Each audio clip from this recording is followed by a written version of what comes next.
What is good, you guys? It's your boy Ghiman Mckinney back here with another video for you guys today. And once again, guys, I am bringing you the juice alert. Alright guys, so we're on our third video officially of my YouTube channel. Like I said guys, I just wanted to say thanks for the love and support that I've gotten from this channel.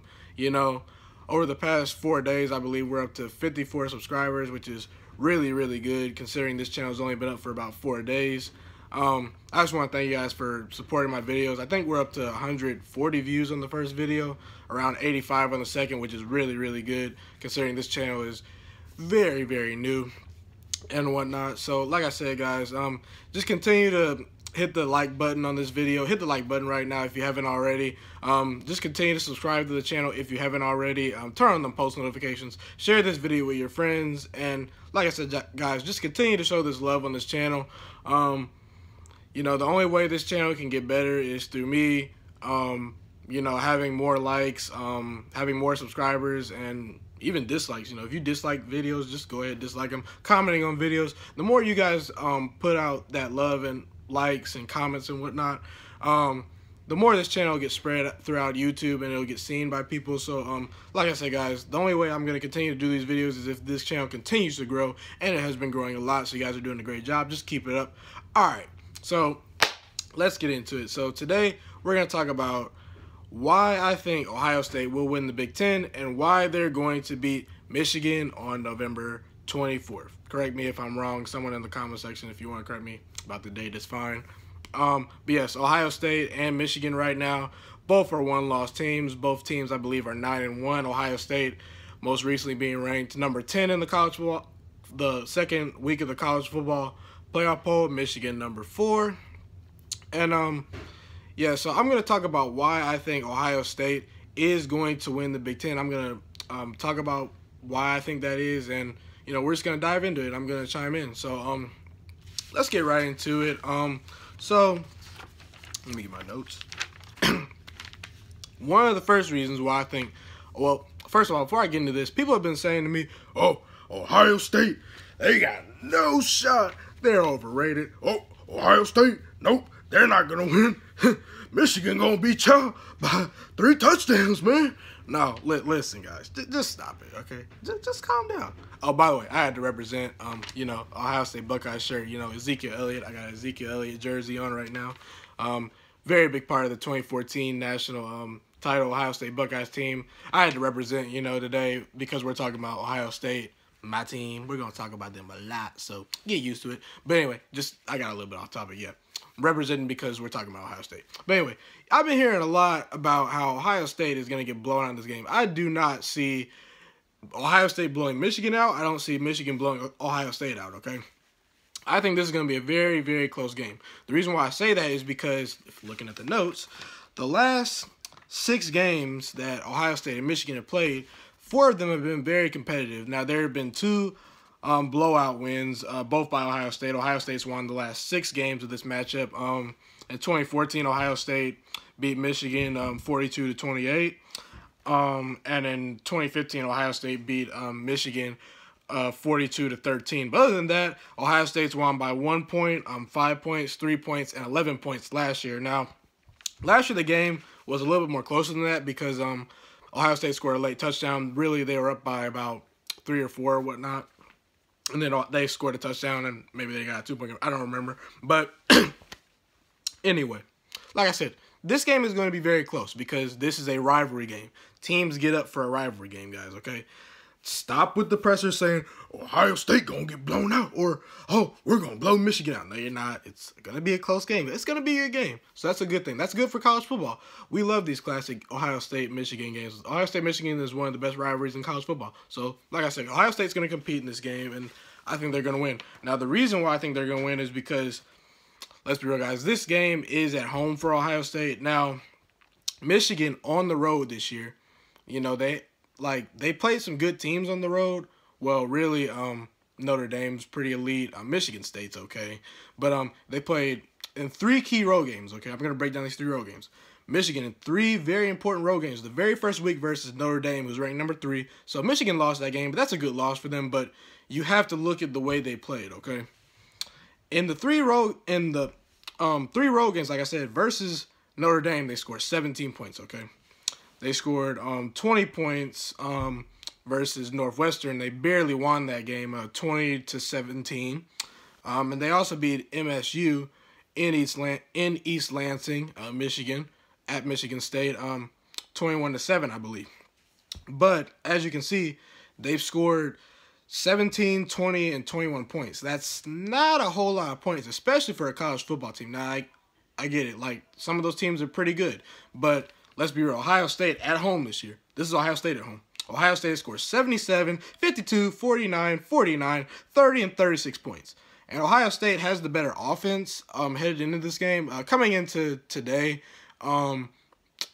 Saturday basically, Ohio State is ranked 10th in the country right now in points per game. They're at 42 points per game. Michigan a little bit lower. They're in like the 20s, I believe. They're around like 36 points per game scored. So Ohio State has a better offense anyway. But like I said, Michigan has struggled on the road to score points, okay? That is key because they're going to come to Columbus. Do you think they're going to come to Columbus and score 17, 20, and 21 points to beat Ohio State? I don't see that happening based on Ohio State, the way they play at home with their offense. I just don't see Ohio State. I think Ohio State's going to score at least around 25. Michigan can't score any lower than about 25 points if they're going to win this game, I believe. So, and also versus Northwestern, they struggle versus Northwestern. They barely beat Northwestern. Northwestern was leading them, unranked Northwestern, by the way. They might be ranked this week because they just beat Iowa. But either way, Northwestern shouldn't be really competing with Michigan. They are the 100th best team in the nation in points per game. Is that pretty good? Well, there's about 130 Power 5 Division I teams, so if they're 100th in points per game, it's not very good. And Michigan struggle versus them on the road. You know, they're 50th in defense, Northwestern is, so yeah, decent at best defensively. And they barely beat them on the road, guys. I mean, and like I said, Michigan is coming to Ohio State. And like I said, I think if Michigan played at home, they beat Ohio State, but they're not playing them at home. And also, Michigan is a very slow starting team on the road if you look at some things. While Ohio State, not so much. Ohio State coming into week 11. This was before the Michigan State game, guys. But the stats are pretty still aligned. As I looked at them, the margin is very wide right now. Ohio State in the first quarter this year has scored 99 points as total on the whole year, as opposed to Michigan scoring 51 first quarter points. That's a lot because if Michigan falls behind, like I said, if they got the slow start, they might be behind the 8-ball all day. Listen, Ohio State lost Nick Bosa, okay? He's a great pass rusher. I get it. But they still got people like Chase Young, Draymond Jones, Robert Landers, Jonathan Cooper rushing the passer. Ohio State has about 30 sacks this year on the year. And, I mean, they can get after Michigan. You know, if Michigan's down, let's say 10 points, Greg Schiano's gonna scheme up some blitzes. I mean, if you think about it, and Ohio State also scored more points in the third quarter and the fourth quarter this year. So that tells you Ohio State is the second quarter, the gap wasn't too large. I mean, Michigan barely was beating Ohio State as far as points scored in the second quarter. But like I said, for the most part, Ohio State at the end of the game, you know, in the third quarter and the fourth quarter on the year, they have been a better fourth and third quarter team than Michigan this year, and a way better first quarter team. So, like I said, Michigan struggled versus Notre Dame. They were down 21-10 at the half, 24-10 after the fourth quarter. Now, they did come back a little bit. They had a chance to win the game at the end. They ended up losing 24-17, I believe. But like I said, guys, that's just not a good start for Michigan. If they fall behind the 8-ball like that, this might be a blowout, I think, honestly. I don't think Michigan is going to recover if they're going to get down 17-10 points early on. I think also Michigan this year, they did beat Michigan State on the road, but, you know, Michigan State's offense isn't that great. I mean, Ohio State did too, but, like I said, in that game, you know, the game was tied at 7-7 with 3 minutes left in the third quarter. So, but Michigan pulled away after that. You know, they won 21-7. But let's be real, guys. I don't think if you can only score 7 points up to about almost the fourth quarter, in Columbus, I don't think you're winning that game. I just don't. You know, they tried to come back versus Notre Dame when they were behind the 8-ball. Ohio State has a better offense than Notre Dame. I think that they're going to shut that down. And like I said, versus the 100th best team offensively in the country, Northwestern, they struggle versus them on the road. That's not a good look at all. Also, why I think Michigan is going to lose this game and Ohio State's going to win this game. Ohio State has an elite quarterback in Dwayne Haskins. Now, if you haven't been watching college football this year, okay, it's okay. I'm going to educate you because Dwayne Haskins, if you don't agree with me here, you're crazy. You haven't been watching college football. He's one of the 5 best quarterbacks right now in college football, I would say. He's definitely in the Heisman race. He's in my top 3 as far as the Heisman race goes. I would have him third, Kyler Murray next, and then Tua Tagovailoa out of Alabama as my first ranked Heisman race people. But let's get back to the topic. He's completing as of today, Saturday. Probably went down a little bit versus Michigan State, the completion percentage, but he was heading into that game, completing 69% of his passes. He had 3,053 yards, 8.8 yards per. Let's scratch that out. He had 32 touchdowns, 6 interceptions on the year, and he also had a quarterback rating. He has a passer rating of 170.6. So very, very good stats. 32 touchdowns and 6 interceptions. Like I said, is very elite. The 69% completion percentage and that quarterback rating is very good. Now the quarterbacks Michigan has played this year, now Michigan has improved since the Notre Dame game. I'll give them that. But Notre Dame also has improved, and they started. Notre Dame has Ian Book starting right now, quarterback. Brian Wimbush was starting for Notre Dame at that time, and Brian Wimbush for his career at Notre Dame, he's completed. His passer rating is 121.4, which is not great for a college quarterback. I mean, it's okay, but like I said, compared to Haskins is at 170. 170 to 121 is not very good as far as passer rating goes. Now, passer rating, like I said, is just passing stats. Like, the higher it is, the better for people that don't understand passer rating.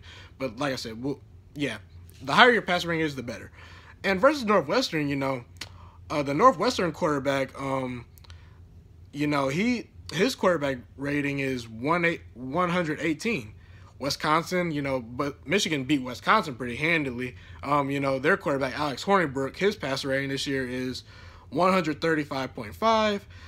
They beat Maryland pretty solidly. Michigan did too, but their quarterback's rating also is around 121. And, they beat Trace McSorley too, who's a good quarterback. He's having a little bit of a down year, but look at his stats. He's at 123 for his passer rating. So the highest rated passer is about 40 points lower than Dwayne Haskins is, and way, way more touchdowns Dwayne Haskins has thrown than some of these dudes have individually. So, again, it's not a knock on Michigan at all. They've done what they need to do. Their defense has played good, but they have not been challenged facing a good quarterback this year. That is a fact. Brian Lewerke as well. He's thrown 8 touchdowns to 8 interceptions.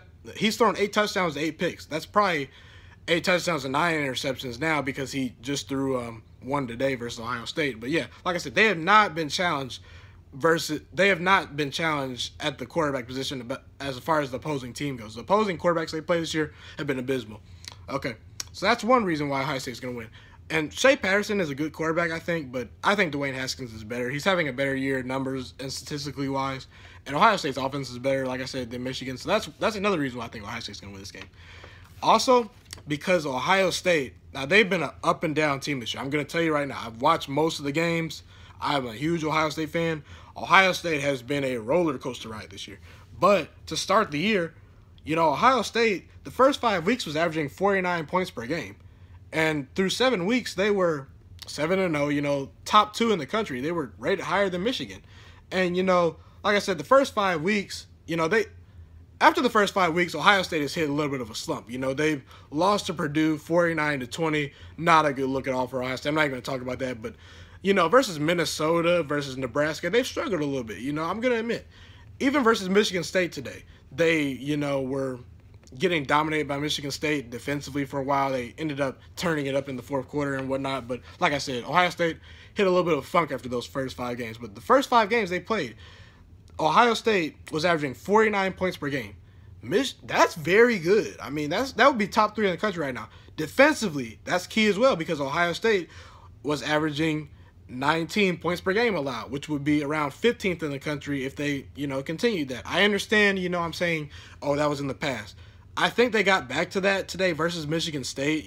Their defense. Listen, Michigan State's offense isn't that good, but Ohio State did exactly what they needed to do versus Michigan State. They held them to They held them to 2 of 16 on third down, and Brian Lewerke just didn't do anything. Michigan State also didn't really run the ball that well today. Coming into the day, Michigan State last week they had over 250 yards rushing versus Maryland. They had 57 today, and most of those yards were on a 41-yard run by their backup quarterback who was inserted in the game. So, like I said, Ohio State did exactly what they needed to do defensively today. And like I said, Ohio State, there's been spurts this year where they have looked like one of the best teams in the country. There have been spurts when they haven't. But like I said, the talent is there, like I said. So they've shown they can compete. And their best win of the year versus Penn State, they held Trace McSorley to 50% completion percentage. And they won without Nick Bosa. Now, Nick Bosa's gone now, but at the time, they thought they'd be getting him back. They know now they're not getting him back. So, I mean, it was a little bit more of an adjustment then than it is now. But they held Penn State to 1 of 10 on third down, which is very good. So, if Ohio State has done that, that is a fact. These are not opinions. This is statistics. These are statistics, guys. They've done that. And, another reason why I think they're going to beat Michigan, basically my last few points, is because of their resiliency, the eye test, like I said, and the adjustments they made. Like I said, Ohio State has been inconsistent this year, but they have made a lot of great adjustments. Versus Minnesota. Minnesota's an average team this year, but Minnesota, they were down 17-14 at the half. They shut them out in the second half and ended up winning 30-14. Versus TCU, a team they beat for the first 3 weeks they beat the third week of the season. They were down 1 at the half. They scored 27 in the second half and won 40-28. Now, people have been telling me TCU, they are so bad this year. Look, TCU does not have a great record, but before they played Ohio State, okay, the first 2 games, they had scored 55 points and 42 points, okay? They also have beaten on the year a ranked Iowa State team. So they have a ranked win this year. And look at who TCU has lost to. They've lost to Ohio State, Texas, West Virginia, Oklahoma, and Texas Tech. And their strength of schedule is 24th right now. So they're losing to good teams, okay, guys? So, I mean, TCU, they may not, have their record may not be good, but they're better than their record, okay? Just keep that in mind. And in the second half of the Nebraska game, now that was a bad look. Ohio State, after a bye week, they looked bad in the first half versus Nebraska. They were down 21-16. But in the second half, they turned it up. They made a lot of adjustments, and they had 3 turnovers in that game. If they did not have the 3 turnovers, they beat Nebraska by, I would say, 3 or 4 touchdowns. Those turnovers are correctable. And like I said, versus MSU today, the running game was not working at all in the first half, but they made adjustments in the second half. Mike Weber finished with about 102 yards rushing versus the number 1 rush defense in the country, which is very, very good, I would say. They got their running game going in the second half schematically. And also schematically, Greg Schiano has made adjustments. I will give him credit. They were playing way too aggressive defensively early in the season. A lot of man-to-man coverage. He's having his cornerback sit back a little bit more, and they're, not blitzing as much. They're, sitting back in coverage and forcing teams to beat them, throwing the ball. And so schematically, they've gotten better. And lastly, versus Penn State, on the road, they were down 26-14 in the fourth quarter with 7 minutes left. Now, people can say Penn State's not that good, but Penn State, Trace McSorley had never lost at home in his career up until he played Ohio State this year. Okay, that's a fact. That's not an opinion. That is a fact, okay? They were down 26-14 with 7 minutes left. They were down 13-7 in the first half. They scored 20 points in the second half versus Penn State and won by 1 point. Now, in that game, there was a lot of pressure on Dwayne Haskins. The offensive line wasn't blocking very well. The coaches I saw, the eye test tells me they made adjustments, okay? They threw a lot of screen passes. They got the ball in his hands quickly. So, like I said, this coaching staff in about 5 games this year has shown me they can make halftime adjustments. They've shown me they can turn it up in the fourth quarter and things of that nature. So, like I said, I think that Ohio State, for all these reasons that I've said, is going to beat Michigan. I think Michigan, as of right now, is probably a better team than Ohio State. They've proven that. They've been more consistent. You know, they have a better defense right now. They don't have a better offense, definitely not. They don't have a better quarterback. But Michigan this year has been more consistent. You know, Ohio State had a bad loss to Purdue. Michigan had a close loss to Notre Dame. So, like I said, guys, you know, I think Ohio State's going to win this game somewhere around 27 to about 23, okay, for all these reasons. Like I said, the game's being played in Columbus. Michigan has struggled on the road this year. That is why all these points I just mentioned, that is why I think Ohio State is going to win the Big Ten. All right, guys, that's going to be it for this video. Like I said, guys, if you disagree with me, comment on it. You know, tell me about it in person. Like the video, guys. Dislike it if you dislike what I said. You know, share this video with friends and keep subscribing to the channel. And, you know,